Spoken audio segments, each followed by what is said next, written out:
Meus irmãos, eu quero saudar a todos nessa noite com a graça e a bendita paz do Senhor, a quem seja a honra e a glória para sempre. Amém. Vamos, nesse momento, abrir a palavra do Senhor no Evangelho de Mateus. Sim, voltamos para Mateus, não é? Alguns irmãos estavam perguntando. Capítulo 22, exatamente o versículo 15 ao versículo 22. Texto bastante difícil, muitas interpretações, mas com a graça de Deus vamos tentar abordá-lo no temor do Senhor. Mateus 22, vamos ler do versículo 15 ao versículo 22. A palavra de Deus diz o seguinte: Então, retirando-se os fariseus, consultaram entre si como surpreenderiam em alguma palavra. Enviaram-lhe discípulos juntamente com os herodianos para dizer-lhe: Mestre, sabemos que és verdadeiro e que ensinas o caminho de Deus de acordo com a verdade, sem te importares com quem quer que seja, porque não olhas a aparência dos homens. Diz-nos, pois, que te parece? É lícito pagar tributo a César ou não? Jesus, porém, conhecendo-lhes a malícia, respondeu: Por que me experimentais, hipócritas? Mostrai-me a moeda do tributo. Trouxeram-lhe um denário. E ele lhes perguntou: De quem é esta efígie e inscrição? Responderam: De César. Então lhes disse: Dai, pois, a César o que é de César, e a Deus o que é de Deus. Ouvindo isto, se admiraram e, deixando, se foram. Amém, a bendita palavra de Deus. Vamos orar. Senhor, nós rogamos a graça, a bondade e a misericórdia do Senhor sobre a nossa vida. Nesse momento te pedimos a direção do Teu Espírito sobre nós, na compreensão correta do texto que lemos e na aplicação prática dele para a nossa vida cristã. Essa é a nossa oração em nome de Jesus. Amém. Quem gosta de pagar imposto de renda aqui? Todo mundo em silêncio, né? Quem gosta de pagar IPTU, IPVA, taxa de blusinhas, imposto? O que é que os governos humanos, todos eles têm em comum? Todos eles têm uma característica: eles amam impostos. Isso foi assim, é assim e possivelmente será assim. E nesse contexto que nós lemos, nós vemos Jesus sendo perguntado exatamente a respeito disso, sobre o dever dos judeus de pagarem tributo a César. Em outras palavras, César é Roma. É lícito ou não pagar tributos a Roma? Essa era uma pergunta capciosa, importante, e que tem implicações muito práticas para a nossa vida. Por exemplo, o Estado tem o direito de impor impostos. Até que ponto esses impostos devem e podem ser aplicados? Será que é um valor ilimitado? E se de repente o Estado quiser cobrar 90%, sim, de tudo aquilo que você ganha, qual seria a sua atitude como cristão? Como é que nós devemos responder a isso? E até que ponto um cidadão deve pagar imposto, mesmo quando sabe que esse dinheiro está sendo usado pelo Estado de forma errada? Essa é uma pergunta também difícil, não é? É por meio de impostos que, muitas vezes, governos desenvolvem programas, e governos progressistas, como é o nosso, geralmente governado por políticos de esquerda, que tem uma visão mais progressista, usam esse dinheiro para programas que apoiam, por exemplo, a ideologia de gênero, programas que defendem o aborto, transição de sexo. Quem está pagando tudo isso não é o governo, gente, somos nós, pagadores de impostos. O governo não produz nada. Então, como é que nós, então, nos posicionamos? Devemos contribuir? Esse é um dilema. Por um lado, a Bíblia diz que o governo é ministro de Deus para reter o mal. Então, o governo ele precisa funcionar porque ele é um ministro, ele é um servo de Deus. E para funcionar, ele precisa de sustento, ele precisa de dinheiro. Um Estado, ele precisa de dinheiro. Então, em certo sentido, a Bíblia o tempo todo fala da importância de nós, como cidadãos, pagarmos impostos. Mas, por outro lado, o governo pode usar mal esse dinheiro, porque nós vivemos em um mundo caído. Nós não vivemos mais como Israel, em uma teocracia. O cristianismo avançou em muitos países, diferentes governos, formas distintas de governo, algumas mais igualitárias, mais democráticas, outros mais antidemocráticas. Como é que nós, como cristãos, nos posicionamos nesse meio? O que fazer? É nesse texto que os fariseus escolheram esse tema complexo para testar o Senhor Jesus. Esse não é apenas um tema complexo para nós, era complexo também na época do Senhor Jesus Cristo. É bom lembrar que Roma estava ocupando, era o poder hegemônico sobre o qual Israel estava sobre o jugo de Roma. Então, o Estado romano cobrava impostos e os judeus, então, tinham que arcar e pagar tributos a César. Isso era difícil, ou seja, eles não tinham mais a terra, a liberdade, todo aquele tributo que devia ser dado a Deus. Lá em Israel era muito simples, você tinha o dízimo que deveria ir para o templo, e sobretudo para os sacerdotes, era assim que se mantinha a tribo de Levi, e você tinha um imposto per capita que uma vez por ano as pessoas pagavam. Igual para todo mundo. Esse foi um princípio. Deus é muito sábio. Todo mundo paga a mesma coisa. E tinha os 10% que você, então, pagava. Como uma forma para manter a estrutura central, que era, obviamente, o templo. Mas agora eles estavam debaixo do jugo de Roma. Eles precisavam pagar imposto.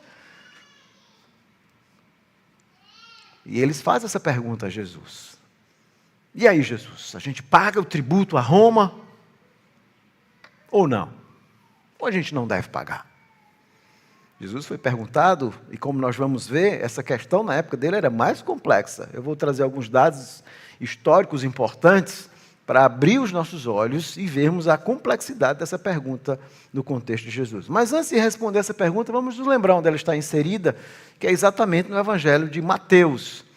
E o Evangelho de Mateus é aquilo que nós chamamos o Evangelho do Reino. Porque é um evangelho onde Mateus enfatiza muito essa ideia do reino. No capítulo 4, versículo 17, Mateus diz que Jesus pregou o evangelho do reino. E essa ideia de reino, obviamente, significa a ideia de Deus como rei, que estabelece o seu reino agora. Então, Mateus vai mostrar que agora o reino é uma realidade presente. O rei Jesus chegou. Ele vem cumprir aquelas profecias messiânicas do descendente de Davi. O rei chegou, é uma realidade presente. Jesus disse que o reino estava entre eles e era necessário então arrependimento, reconhecimento da chegada desse rei. Tanto judeus como gentios agora, para entrarem nesse reino de Deus, para essa nova realidade escatológica da nova aliança, precisavam crer em Jesus. O reino é presente. Mas o reino, Jesus vai ensinar isso, era uma realidade espiritual. Não mais étnica. Todo judeu achava que fazia automaticamente parte do povo de Deus, mas agora era preciso crer em Jesus Cristo. É por isso que Jesus vai contar aqui no capítulo 13 as parábolas do reino, ou seja, o reino de Deus é misterioso. Deus não vai chamar, não vai se revelar a todos. Aqui nós vemos Deus escolhendo os seus próprios súditos. O próprio Jesus diz isso. Mas o reino é uma realidade abrangente agora. Judeus e gentios fazem parte dele. Mas o reino também é uma realidade orgânica. Jesus compara o reino como um grão de mostarda que vai crescendo, crescendo e se torna uma árvore. Imperceptivelmente, a vinda de Jesus mostra essa nova realidade, é a instauração dos últimos dias até a culminação da sua segunda vinda. E por fim, o reino era uma realidade escatológica. Jesus ia voltar pela segunda vez, como ele promete aqui em Mateus, para instaurar definitivamente um reino e um mundo perfeito. Então, essa temática do reino ela é muito importante no Evangelho de Mateus. E Mateus ele foi uma testemunha ocular de muitos desses fatos, ele é um dos apóstolos, e ele então apresenta um relato biográfico e teológico. Os evangelhos não são apenas biografia, mas são relatos biográficos teológicos, porque o tempo inteiro Mateus está usando textos do Antigo Testamento para interpretar e dar sentido a tudo aquilo que Jesus está fazendo.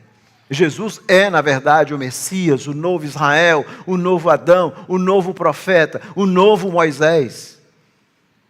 E a estratégia literária de Mateus é apresentada logo no início do seu evangelho. O enredo principal é simples. Ele quer desvelar o plano de Deus de salvar o seu povo dos seus pecados. Por isso que o nome será Jesus. Ele salvará o seu povo dos seus pecados.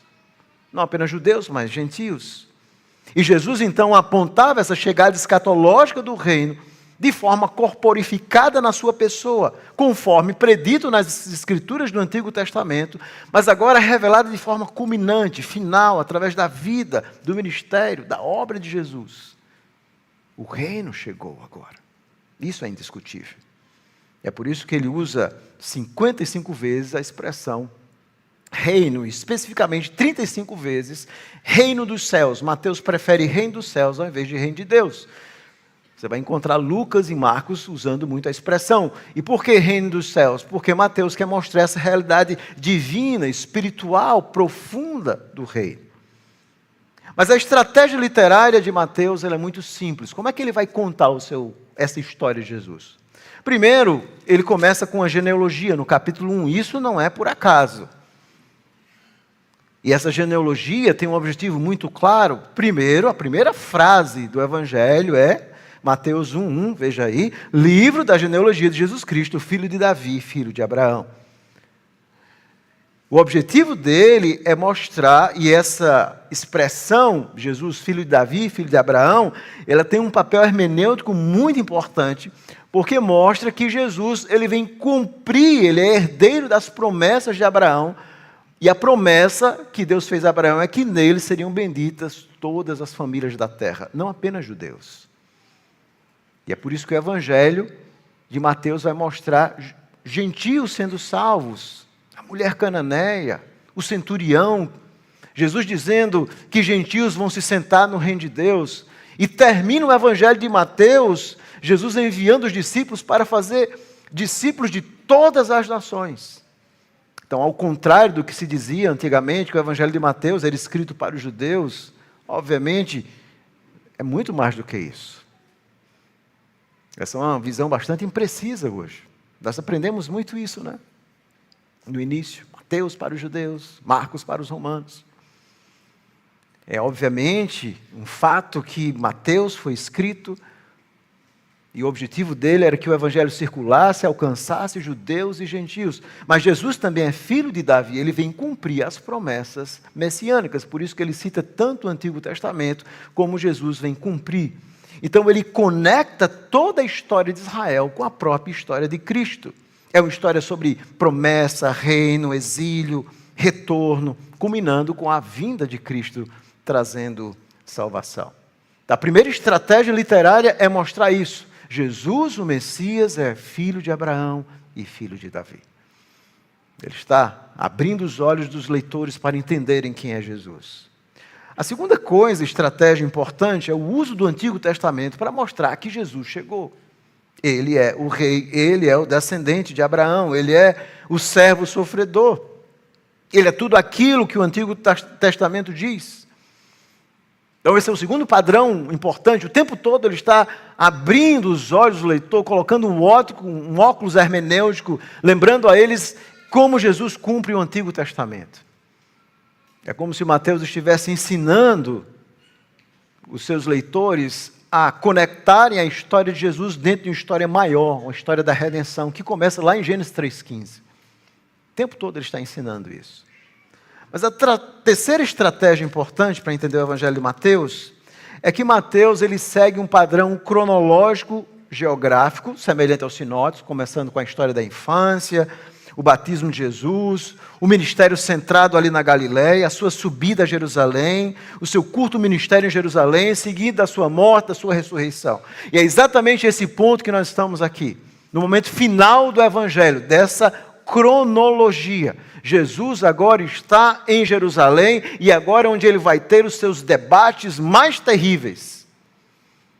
Aquelas autoridades não estão satisfeitas com ele e vão tentar de todas as formas apanhá-lo em alguma falta. Esse é o contexto aqui que nós temos no capítulo 22. Mas Mateus faz aquilo que os outros evangelhos não fazem. Mateus, ele estrutura o seu evangelho em 5 grandes discursos proferidos por Jesus. São os discursos do reino, que muitos leitores não conseguem compreender. Vamos olhar rapidamente esses 5 grandes discursos do reino. O primeiro é o que nós chamamos de Sermão do Monte, que começa do capítulo 5 e vai até o capítulo 7, o versículo 29. E todo o discurso, Mateus termina com a frase, quando Jesus acabou de proferir estas palavras. Esse é um discurso sobre os discípulos do reino. O que é ser um discípulo do reino? É a primeira coisa que Jesus vai ensinar aqui. Começa com as bem-aventuranças, os valores, a piedade, a entrada no reino. É o primeiro discurso. O segundo discurso está no capítulo 10. Vai folheando comigo. E vai até o capítulo 11, versículo 1, que termina com essas palavras, tendo Jesus acabado de dar essas instruções. Na verdade, esse versículo 1 do capítulo 11 deveria ser o final do capítulo 10. É o final do discurso. É o discurso missionário sobre a expansão do reino. Jesus envia os discípulos para pregar o evangelho, levar a missão do reino, pregar e falar da chegada do reino. O terceiro discurso está no capítulo 13, vai folheando aí comigo, do versículo 1 até o versículo 53, e mais uma vez 53, veja lá no final, 3:53, tendo Jesus proferido estas palavras. É o discurso sobre o mistério do reino, é o discurso parabólico, cheio de parábolas, mostrando que ninguém compreende o reino a não ser aqueles a quem Jesus quer mostrar. Aí nós temos o quarto discurso, no capítulo 18, acompanhe comigo. Começa no versículo 1 e vai até o capítulo 19, versículo 1. Veja o capítulo 19, versículo 1, que deveria ser o final do 18 também. E aconteceu que, concluindo estas palavras, é o discurso sobre a comunidade do reino. Como é que a comunidade deveria viver, os discípulos? É onde vai aparecer a palavra igreja pela segunda vez. Aparece lá no capítulo 16 e agora Jesus ensina como a igreja deve viver, como é que trata o pecado, como é que trata aqueles que esfriam. É a comunidade do reino.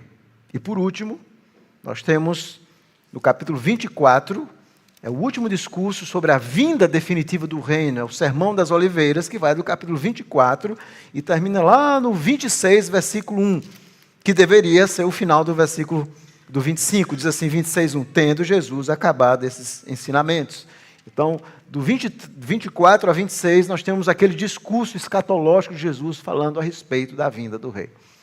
Então, Mateus constrói o seu evangelho fazendo essa narração cronológica, mas colocando esses discursos. E esses discursos, de alguma forma, eles lançam luz para a narrativa, e a narrativa desemboca nos discursos. E onde é que nós estamos aqui? Agora chegamos no ponto do capítulo 22. Nós estamos aqui, se nós olharmos à luz do discurso, nós estamos após o discurso sobre a comunidade. Jesus ensina um discurso sobre a comunidade e logo em seguida ele parte para Jerusalém. Ele chega ali em Jerusalém. E ali em Jerusalém ele vai entrar de forma gloriosa no capítulo 21, a entrada triunfal de Jesus. E agora ele vai começar então a lidar com aqueles que resistem a ele, os fariseus, os saduceus, a liderança judaica. E Jesus então, no capítulo 21, a partir do versículo 28, Jesus conta 3 parábolas devastadoras a respeito daqueles líderes que rejeitam o Messias. E eles então compreendem que essas parábolas se referem a ele. Jesus está, de fato, mostrando a hipocrisia, a maldade daqueles homens. Eles são profundamente hipócritas. E lá no final do capítulo 21, diz exatamente o seguinte, exatamente, no final do capítulo 21, a partir do versículo 43, veja como Jesus termina essa última parábola sendo duro para com aqueles fariseus e a liderança judaica. Portanto, vos digo que o reino de Deus vos será tirado e será entregue a um povo que lhe produz os respectivos frutos. Todo o que cair sobre esta pedra ficará em pedaços, que era ele mesmo. E aquele sobre quem ela cair ficará reduzido ao pó. Os principais sacerdotes e fariseus, ouvindo estas palavras, entenderam que era a respeito deles que Jesus falava. Eles entenderam as parábolas. E conquanto buscassem prendê-lo, temeram as multidões, porque estas o consideravam como profeta. E aí nós temos essa última parábola, que mais uma vez é voltada contra eles, a parábola das bodas.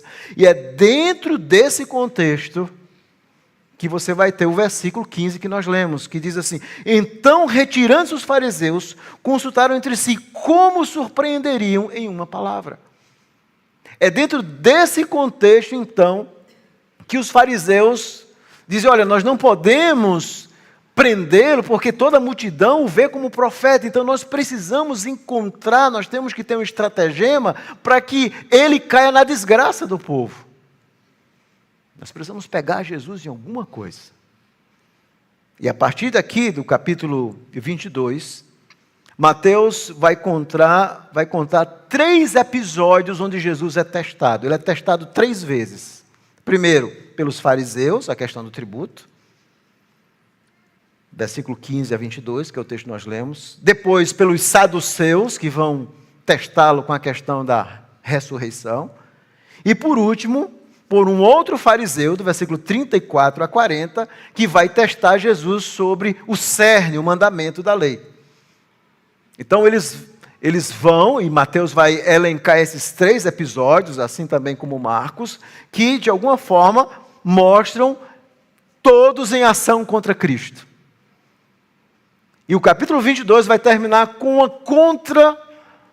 um contra-ataque de Cristo, vamos usar essa expressão. No versículo 41, aí do capítulo 22 a 43, agora é Jesus que pergunta a eles. É Jesus que faz o contra-ataque. É Jesus que diz assim: o que é que vocês pensam do Cristo? De quem ele é filho? E Jesus então vai fazer uma pergunta a respeito do Salmo 110. É muito interessante como Mateus ele gosta desse par de trios na sua narrativa. Então nós vamos agora analisar esse texto de forma específica. Então esse é o contexto que nós vimos imediato. Olhando para o texto, aqui nós vemos de forma bastante clara que logo após aquele monólogo parabólico, ou seja, 3 parábolas contadas por Jesus, onde ele aponta o problema, a culpa dos líderes da nação por rejeitarem a convocação que ele estava fazendo como Messias, como Filho de Deus, para entrar nessa nova realidade, os fariseus agora vão testar Jesus Cristo. Aqui nós temos o retorno no versículo 15 dos diálogos, como eu falei, dessa série de 3. E essa pergunta aqui ela é concebida como sendo de fato uma armadilha. É uma armadilha. Então a ideia principal do texto é que aqui eles querem de fato pegar Jesus, é uma tentativa de pegá-lo em uma armadilha terrível que era a submissão ao governo romano. Eu vou mostrar a vocês por que isso era uma questão muito importante na época. A questão central ensinada aqui não é que a fidelidade de Deus seja uma antítese à fidelidade ou à submissão ao governo humano, mas que a fidelidade ao governo humano faz parte, em certo sentido, da fidelidade a Deus. Mas a fidelidade a Deus é ilimitada, enquanto que a fidelidade ao governo humano, a submissão, é sempre limitada. Deus sempre vai ter o direito maior. Em resumo, essa é a ideia principal do texto aqui. Agora vamos olhar o texto especificamente. A estrutura do texto é bastante simples. Você tem um cenário narrativo, versículo 15 a 16. Versículo 15 a 16. Você tem essa demonstração hipócrita da pergunta dos fariseus, como Jesus conhece a intenção deles. Você vai ter no versículo 20 a 21 o pronunciamento de Jesus, no versículo 22 a conclusão. Então, um texto bastante simples de nós entendermos. Ele tem literalmente essas 4 partes aí. Introdução narrativa no versículo 15 e 16, seguida, obviamente, desse diálogo que eles vão ter com Jesus e desse pronunciamento que Jesus vai fazer, que é central aí no versículo 20 e 21, culminando no versículo 22 com a admiração dos fariseus. Então, qual a ideia, qual a tese, qual o argumento central do texto e que será também o tema do sermão?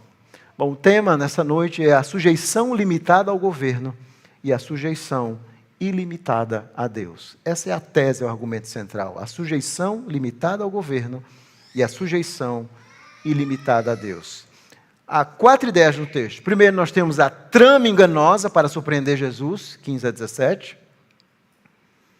A trama enganosa para surpreender Jesus, 15 a 17. O conhecimento de Jesus da intenção deles, onde ele vai fazer a primeira pergunta, 18 a 19. Terceiro, nós temos o pronunciamento sobre os deveres para com César e Deus, que é a segunda pergunta, 20 e 21.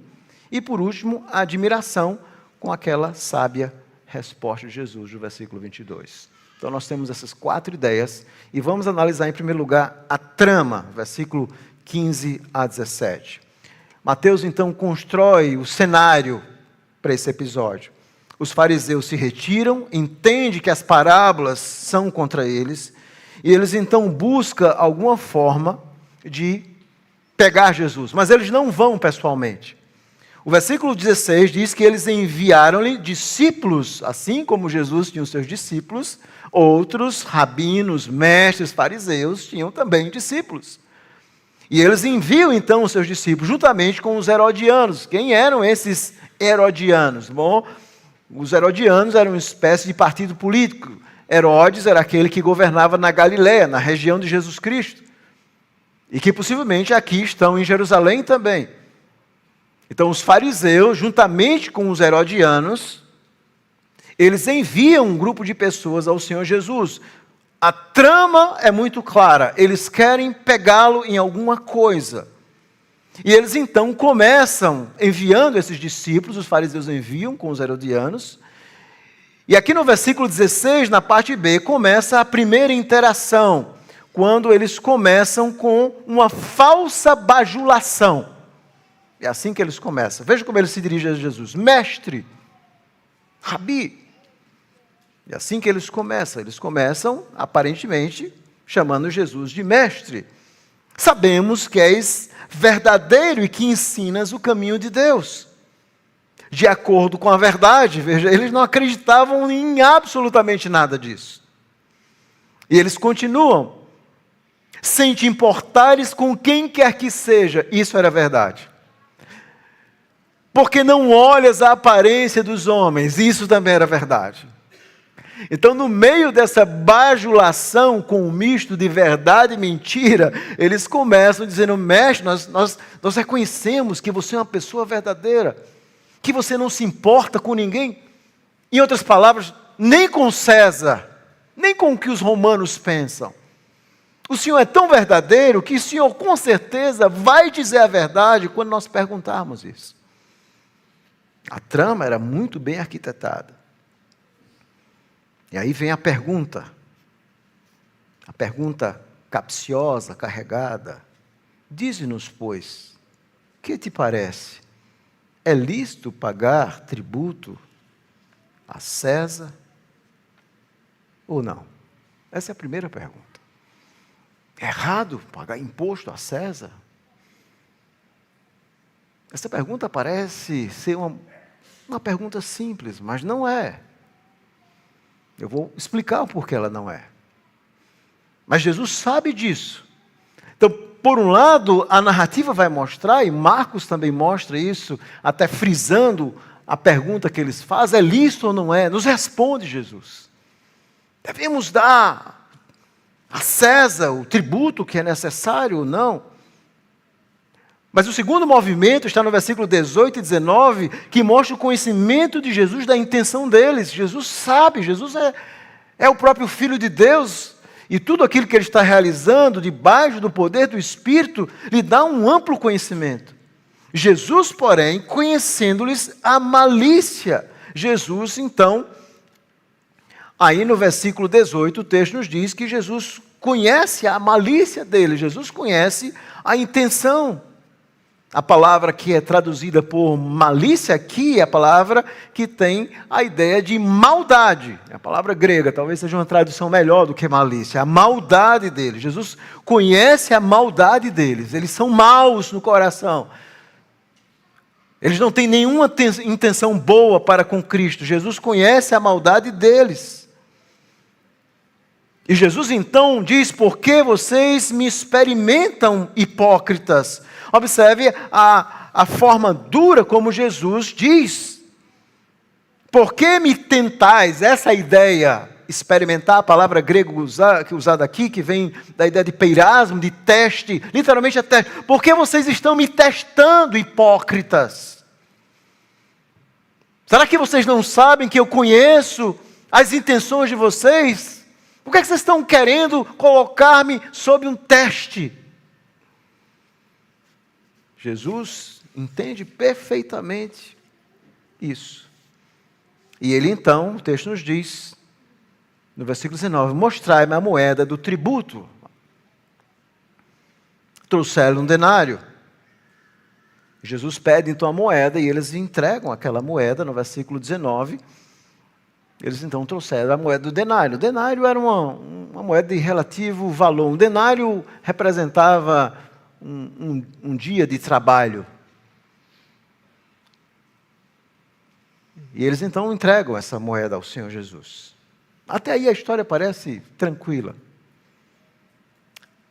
Mas o versículo 20 e 21, Jesus faz um pronunciamento sobre os deveres para com César e os deveres para com Deus. Jesus diz o seguinte: de quem é esta moeda?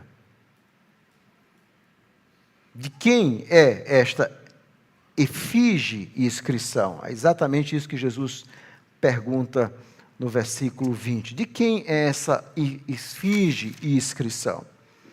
E essa ideia de efígie, literalmente, seria de quem é essa imagem e a inscrição. Então, aquela moeda, ela tinha uma imagem, e naquela imagem tinha uma inscrição. Jesus pergunta: de quem é essa imagem aqui na moeda? O que é que ela diz? O que é que tinha naquela moeda de tão importante? E aqui vem essa resposta de Jesus: dá a César o que é de César e dá a Deus o que é de Deus. O que é que Jesus quer dizer com isso? E a resposta a essa pergunta não é uma resposta simples, há várias interpretações, eu vou passar pelo menos algumas para os irmãos.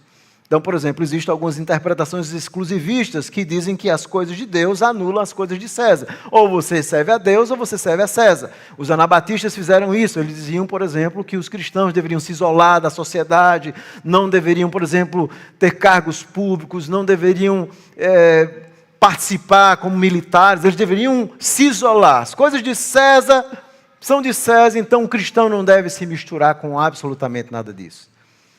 São essas interpretações exclusivistas, e obviamente não faz o menor sentido à luz do ensino maior do Novo Testamento. Outros fazem uma leitura complementarista, em que os dois elementos são paralelos, e essas leituras complementares podem ser definidas como interpretações nas quais os dois elementos são importantes. Então, eles não veem a necessidade de excluir um, e sustentam que ambos podem ser mantidos, ou seja, há um sentido em que nós devemos um certo respeito, uma sujeição às autoridades, e há um sentido onde nós também devemos nos sujeitar de forma, obviamente, limitada a Deus. São aquelas leituras complementaristas.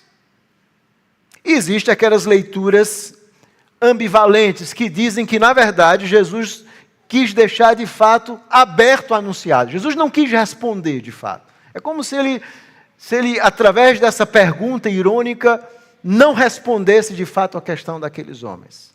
Então, são essas leituras ambivalentes. Mas tem mais. Existem aqueles também que fazem uma leitura subordinativa, que buscam manter ambos os elementos da ordem, priorizando o segundo elemento, ou seja, as coisas de César são importantes, mas as coisas de Deus, elas são maiores, elas sempre devem estar subordinadas a Deus. E por fim, existem aqueles que negam que Jesus disse qualquer coisa, eles dizem que tudo isso foi uma mera invenção de Mateus. Obviamente nós sabemos que não foi. Então, o que são essas coisas de César? Tem muitas interpretações, alguns dizem que era a moeda, que era de César, os fariseus e o herodiano, o imposto, o comércio, o culto imperial, o serviço militar. Outros dizem que nada era de César, porque afinal de contas tudo era de Deus. Então o que é de César? Então muitos vão dizer nada era de César. Dá a César o que é de César, o que pertence a César. Obviamente essa interpretação não faz muito sentido, né? E o que são as coisas de Deus? Tudo, alguns dizem, outros dizem a terra de Israel, outros dizem a pessoa humana, devoção e honras divinas, o imposto do templo. É muita interpretação, não é? Por isso que eu levei tanto tempo para pregar esse texto, para catalogar as interpretações. Como é que nós devemos entender essas palavras de Cristo? Dar a César o que é de César e dar a Deus o que é de Deus. Bom, primeiro nós temos que recuperar um pouco o contexto da época, e eu quero chamar a sua atenção. Que imposto era esse? Obviamente era um imposto civil, um per capita, era um imposto na Judéia que os romanos cobravam, era o direito de Roma de governar. E essa pergunta ela era muito importante, porque ela era cheia de implicações políticas. Mais ou menos no ano 6, né, depois de Cristo, o imposto foi colocado como imposição romana.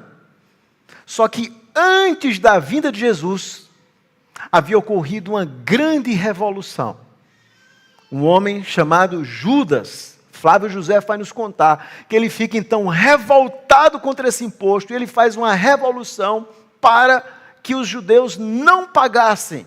Eles diziam que os judeus não deveriam pagar em hipótese alguma nenhum tributo a Roma. E esse homem também era galileu como Jesus, vocês percebem?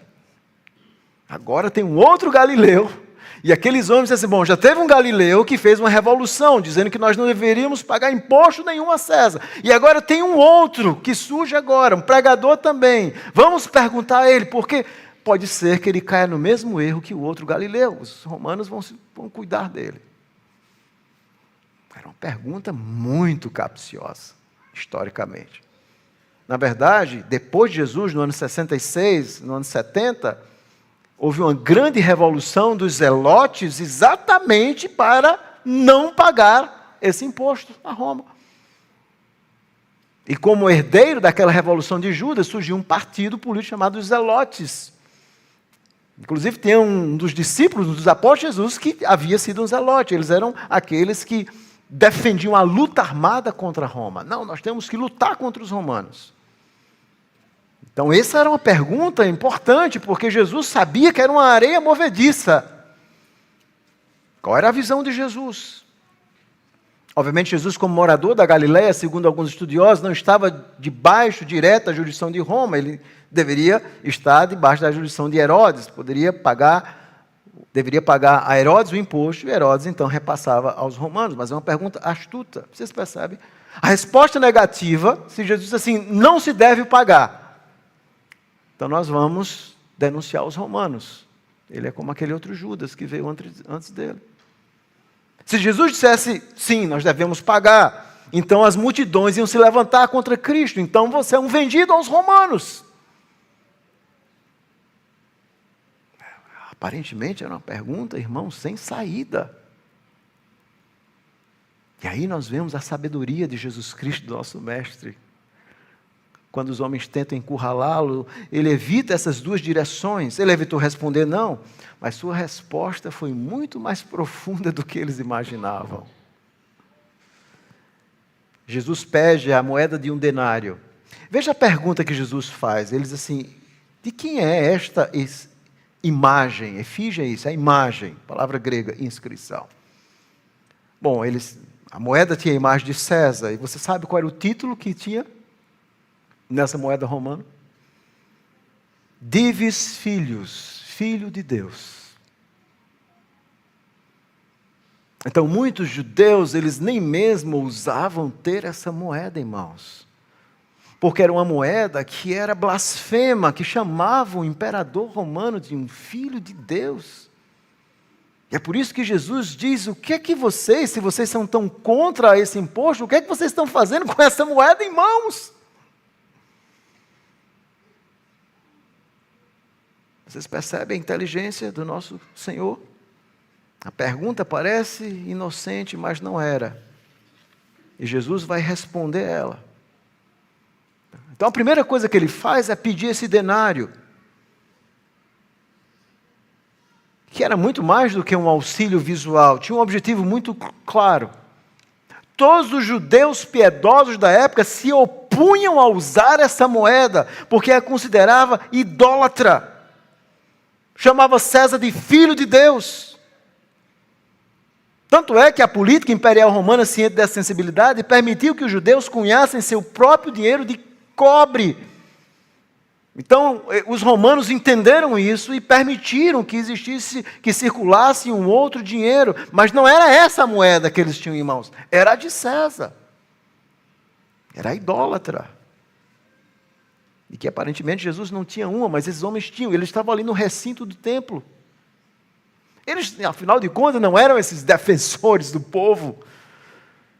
Se eles estavam usando a moeda idólatra do imperador, dificilmente eles poderiam se opor ao imposto. Vocês, em certo sentido, vocês já estão aliados a César. Vocês já são aliados a Roma. Vocês já têm a moeda dele. Essa moeda específica. Então, por isso que Jesus diz no versículo 21, essa ideia de dai, literalmente, no grego, a ideia de devolve então ao imperador. Não é dele, não é ele? Não é dele, então devolvam a ele. Então a resposta de Jesus foi maravilhosa, irmãos. Foi uma resposta maravilhosa. Em segundo lugar, a resposta de Jesus questiona, no versículo 21, a pressuposição básica por trás da pergunta deles. A pergunta deles é que existe uma incompatibilidade essencial entre lealdade a uma autoridade governante e lealdade a Deus. E Jesus vai mostrar que não.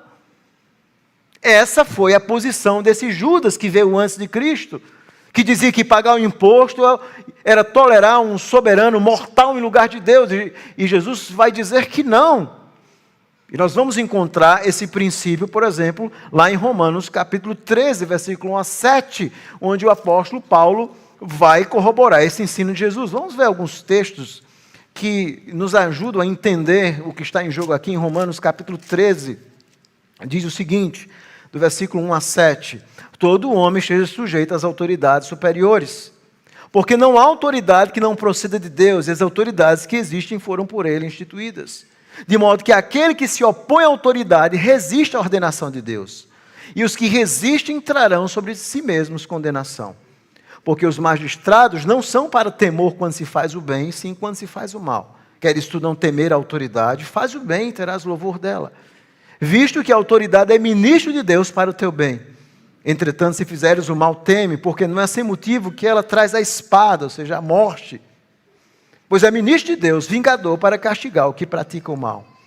É necessário que lhe estejais sujeitos, não somente por causa do temor da punição, mas também por dever de consciência. Por esse motivo também pagais tributos, porque são ministros de Deus, atentando constantemente a esse serviço. Pagar a todos o que é devido, a quem imposto, a quem tributo, tributo, a quem imposto, imposto, a quem respeito, respeito, a quem honra, honra. Isso é um princípio bíblico importante. Eles queriam um antagonismo e Jesus vai ensinar, não. Deus instituiu governos. Eles são ministros de Deus e esses governos precisam ser mantidos pelo povo. Então, não é errado, em princípio, pagar o tributo. No entanto, a autoridade a Deus ela é muito superior, porque tudo pertence a Deus, em última instância. Então Jesus, ele está ensinando que é possível pagar os impostos, tanto ao imperador, sem deixar de servir ao Deus vivo. E isso é um princípio importante. O imperador romano, ele não servia a Deus. Esse mesmo imperador que Paulo está dizendo que nós devemos pagar tributo. Veja, Paulo está ensinando um princípio importante. Ele está dizendo que o magistrado civil tem o poder da espada. Esse é o poder da pena de morte, de tirar a vida, de ir até o limite máximo para tirar a vida de quem faz o mal. E alguém pode dizer assim, mas o Estado pode usar esse poder errado. Claro que pode, usou contra Paulo. Paulo foi vítima. Mas o fato do Estado fazer coisas erradas não invalida esse princípio de que ainda nós devemos respeitar as autoridades e pagar tributo. Então é errado pagar tributo? Não. O Estado pode estabelecer qualquer tributo aos cidadãos? Não. Pelo menos não deveria.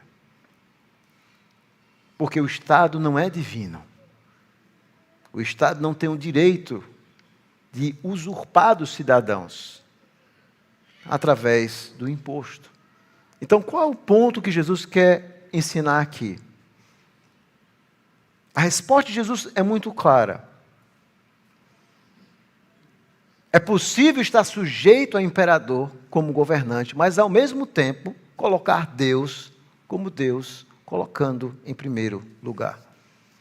Jesus reconhece o direito de César a moeda, porque no final de contas pertencia a César. A resposta de Jesus mostra a hipocrisia daqueles homens em ter uma moeda que nem mesmo os judeus concordavam que eles a tivessem.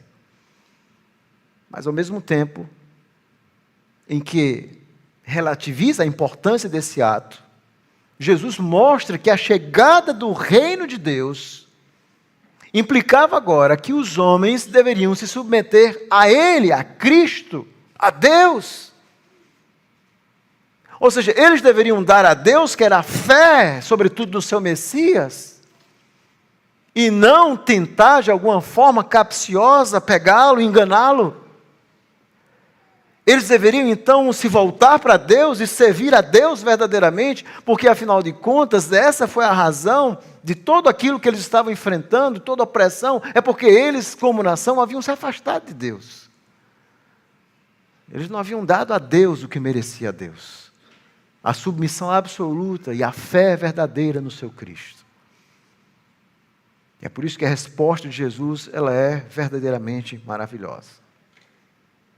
E quais são as aplicações práticas para nós desse texto, irmãos? E o texto, aliás, termina, só finalizando, com as pessoas se admirando. Eles ficam admirados com a resposta de Jesus.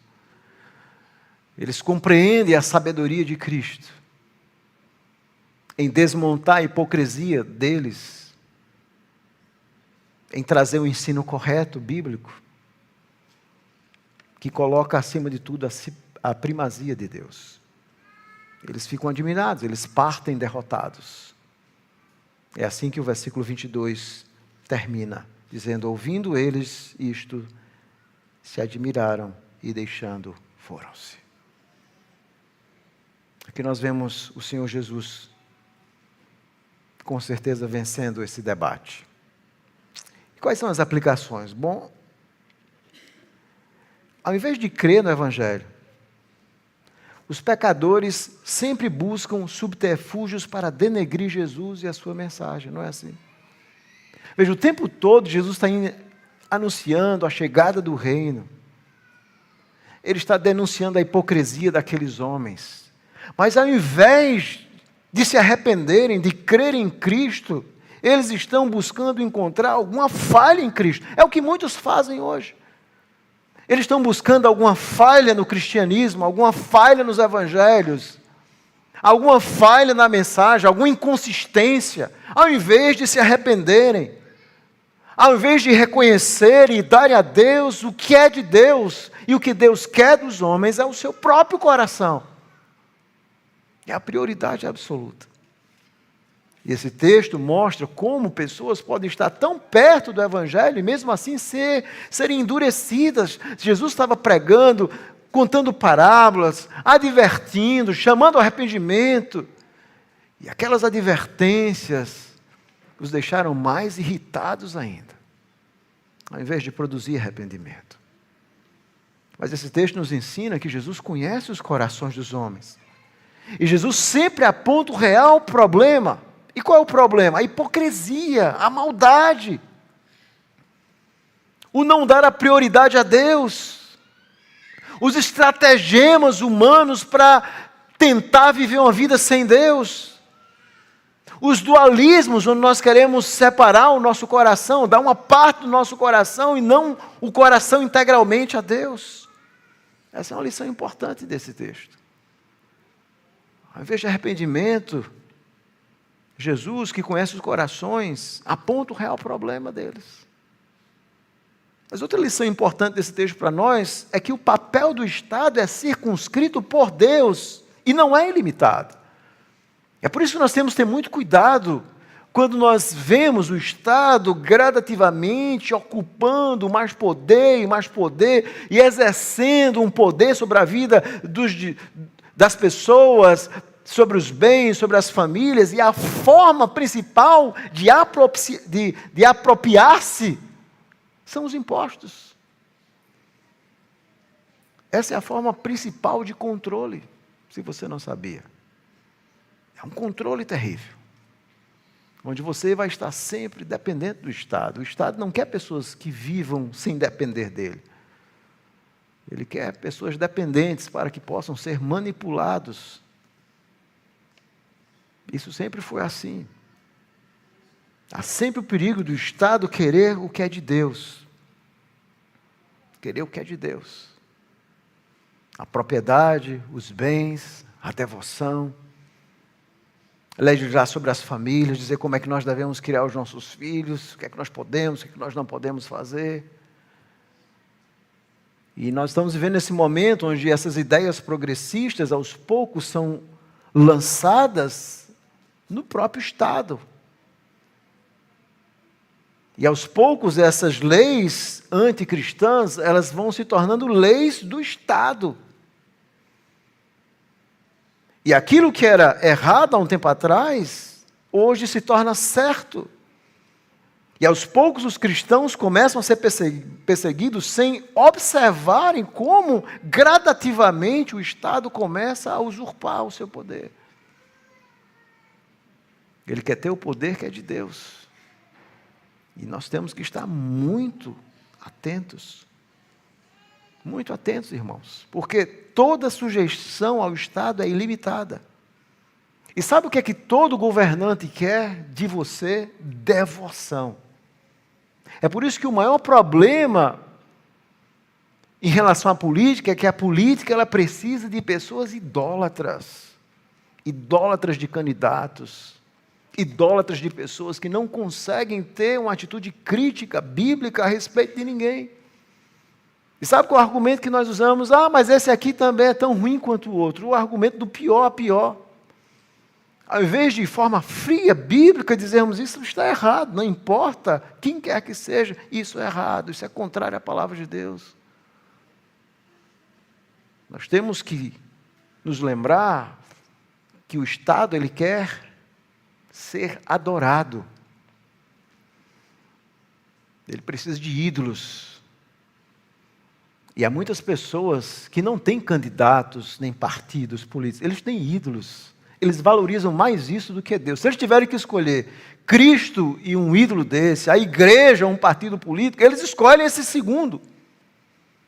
Eles têm mais devoção e amor por essas coisas do que a Deus. Isso é um ídolo do coração, como Ezequiel diz.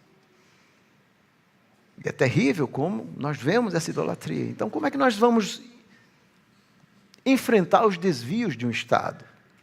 Bom, primeiro, priorizando sempre a Deus e lembrando que antes importa agradar a Deus do que os homens. O primeiro princípio é isso, nós temos que lembrar que a nossa sujeição a Deus é ilimitada, mas ao Estado será sempre limitada. Segundo, nós temos que fugir de ídolos, de homens e sistemas, e usarmos a palavra de Deus e a cosmovisão cristã que Deus nos dá para analisarmos esses sistemas. Nós temos que ser mais espertos, inteligentes, do que muitos cristãos que cegamente apoiam um candidato sem fazerem análise profunda sobre as suas ideias de candidatos e partidos. Terceiro, nós temos que desempenhar o nosso papel contribuindo para que o Estado nunca usurpe esse poder, votando corretamente, escrevendo sobre isso, participando ativamente de cargos do Estado para mostrar que é possível o Estado ficar circunscrito ao seu dever e não usurpar o papel de Deus. É por isso que nós precisamos também votar em líderes e partidos que não queiram essa sujeição absoluta do Estado. Nós temos que ficar atentos a isso. Nós vivemos em um Estado democrático de direito, que nós no Brasil não sabemos o que é isso. Porque nós vemos sempre os poderes buscando uma autonomia que eles não deveriam ter. É muito interessante quando nós olhamos a Constituição americana, porque todo o princípio americano foi baseado na palavra de Deus. Pelo menos o princípio, por isso que eles têm uma Constituição que funciona como uns 10 mandamentos. Aquela Constituição básica, e é por isso que o termo que eles usam é um pacto, a ideia de aliança que nós conhecemos, onde aqueles governantes estão em aliança. E eles, com medo, então, desse poder do Estado, está lá que o povo deve, inclusive, se defender contra o Estado. É por isso que os americanos até hoje têm armas. Não estou fazendo uma defesa disso nesse sermão. Mas o que eu estou querendo dizer é o princípio para você entender, ou seja, o Estado ele pode se tornar autoritário, então o povo precisa estar pronto para resistir a esse Estado. É um princípio muito importante. E outro princípio é o princípio da liberdade, ou seja, o Estado e os membros precisam ter uma liberdade para, de fato, criticar esse Estado, falar mal. Isso é uma base fundamental de um Estado democrático de direito. E de leis que sejam aplicados para todos, independente da sua posição social. Então, a igreja, de fato, nós cremos na separação dos poderes.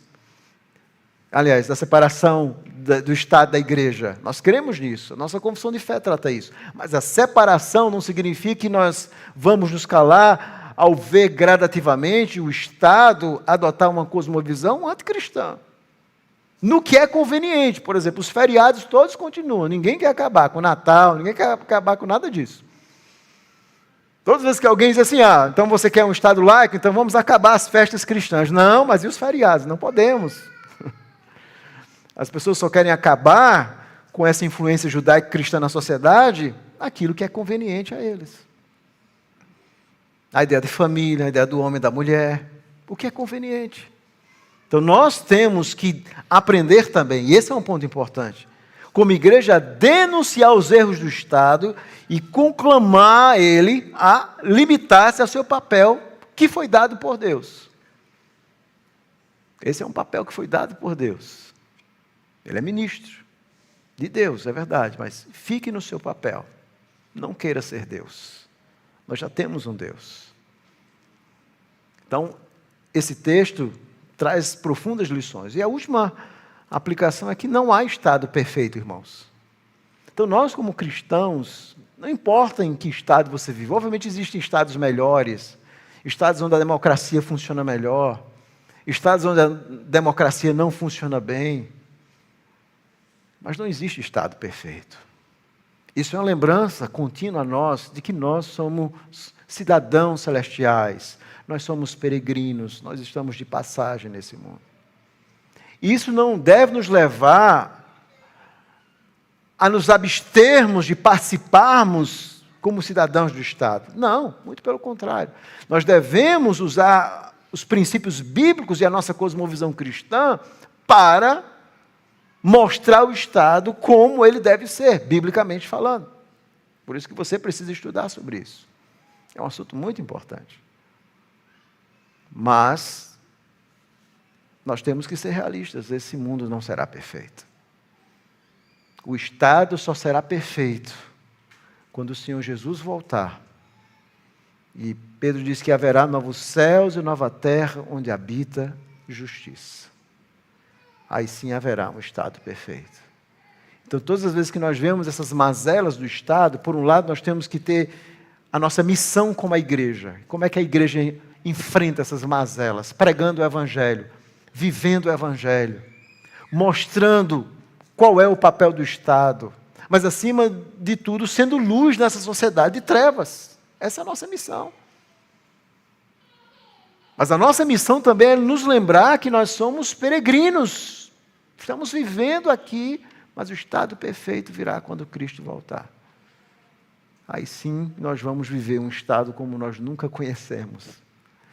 Nós vamos ter um rei que conhece o coração de todas as pessoas. Um mundo onde haverá justiça total. Um mundo onde não haverá morte. Um mundo onde não haverá litígios. nós viveremos em uma sociedade perfeita. Maranata, que Ele venha. Todos nós ansiamos por esse estado perfeito. E a nossa oração é que o Senhor volte para que nós possamos experimentar um mundo conforme nós nunca vimos, nem sonhamos, nem imaginamos. Um estado verdadeiramente teocrático, onde Deus é Senhor e Cristo reina sobre tudo e sobre todos. Que Deus nos ajude a viver essas verdades. Vamos orar. Senhor Deus bendito, nós louvamos o Teu nome. Obrigado pela Tua palavra, porque ela é tão rica de detalhes, ela é tão profunda. Ela nos desperta para essas questões complexas da nossa sociedade, que o próprio Senhor Jesus precisou lidar com elas. E no meio a tantos embates que nós vemos em nosso país, que o Senhor nos dê a serenidade como igreja, primeiro para seguirmos o caminho bíblico, de orarmos pelos nossos governantes, mesmo aqueles que nós muitas vezes não votamos,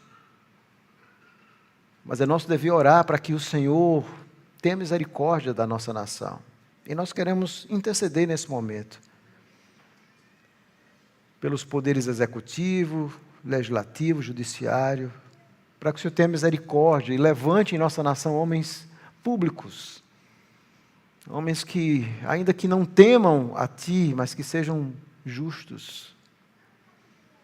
E que o Senhor nos desperte como igreja para sermos de fato luz nesse país. Para que possamos, através da pregação do Evangelho, do ensino do Evangelho que cria bons cidadãos, que nós possamos expandir a nossa luz na nossa nação. E fazermos aquilo que o cristianismo fez diante do Império Romano. O cristianismo foi o moldando de dentro para fora.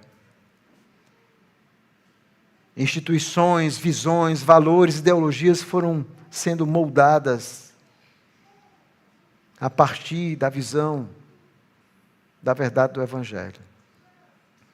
Então tem misericórdia, Senhor, para que nós possamos um dia ver uma nação cujas leis e valores não sejam diametralmente opostos aos valores da Tua palavra.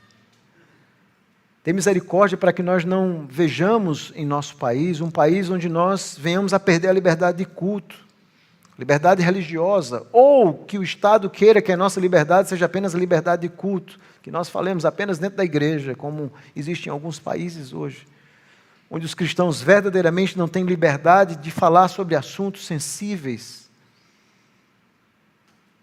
E nos dá também a coragem de não nos calarmos, de estarmos dispostos a pagar com a nossa vida pela verdade do Evangelho. Não deixe o Teu povo se atemorizar diante de tantas mordaças dessas visões progressistas dos nossos dias que querem calar o Teu povo e a verdade do Evangelho. Não nos deixe. E nos dá sabedoria para que possamos ter opções de homens dignos para elegermos como nossos representantes. Essa é a nossa oração, em nome de Jesus. Amém.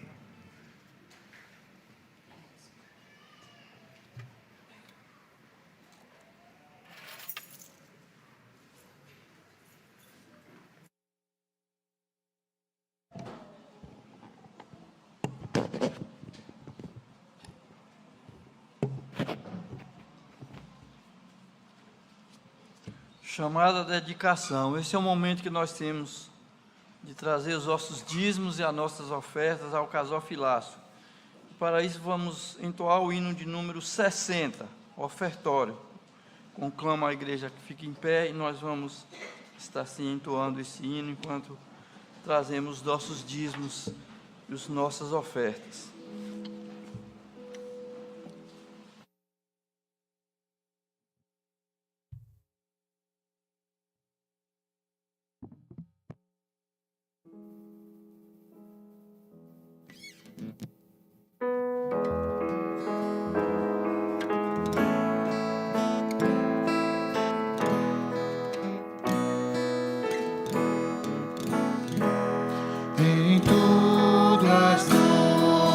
tuas mãos, Senhor, nos tem enriquecido, que as provisões do teu amor bondosas conduzido, de ti procede a salvação e as bênçãos incontáveis, que dia a dia, ó Pai, nos dão as tuas mãos amáveis. De ti vivemos nós, Senhor, em ti nos alegramos, na comunhão do puro amor que em Cristo desfrutamos.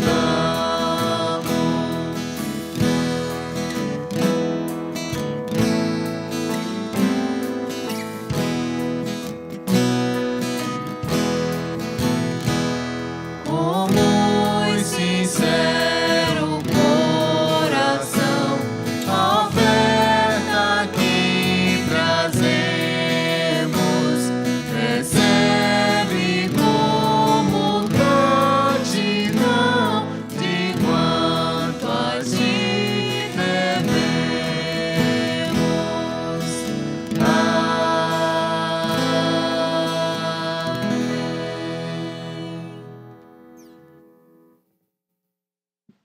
Senhor Deus, amado Pai, honrado e glorificado seja o teu santo nome, Pai. Nós te adoramos na beleza da tua santidade, porque o Senhor é bom e a tua misericórdia dura para sempre. Obrigado por essa palavra, Pai. Obrigado pela tua igreja, por essa casa de oração. Obrigado porque o Senhor tem falado aos nossos corações, tem nos alimentado com o pão espiritual. Ajuda-nos, Pai, a entender a necessidade, Pai, de devolver e dar ao Senhor o que é teu, Pai. Tua ordenança. E obrigado, Senhor Deus, por essa oportunidade de estarmos aqui hoje e podermos, Pai, ofertar com os nossos dízimos, nossas ofertas, Pai. Mas entender que o Senhor deseja de nós não só que ofertemos de forma material, mas que possamos ofertar também integralmente, Pai, os nossos corações a Ti, Pai. Corações devotados ao Senhor, para que o Senhor esteja nos dirigindo e nos fazendo avançar cada vez mais para resplandecer a glória de Cristo nesse mundo. É o que nós pedimos, agradecemos e louvamos em nome do Senhor Jesus. Amém. Amém. Vamos concluir o nosso culto corporativo recebendo a bênção do Senhor. E agora, irmãos, que a graça do Senhor Jesus Cristo, o amor de Deus nosso Pai, a comunhão e a consolação do Espírito esteja sobre todos vós, irmãos. Amém. A Deus Supremo,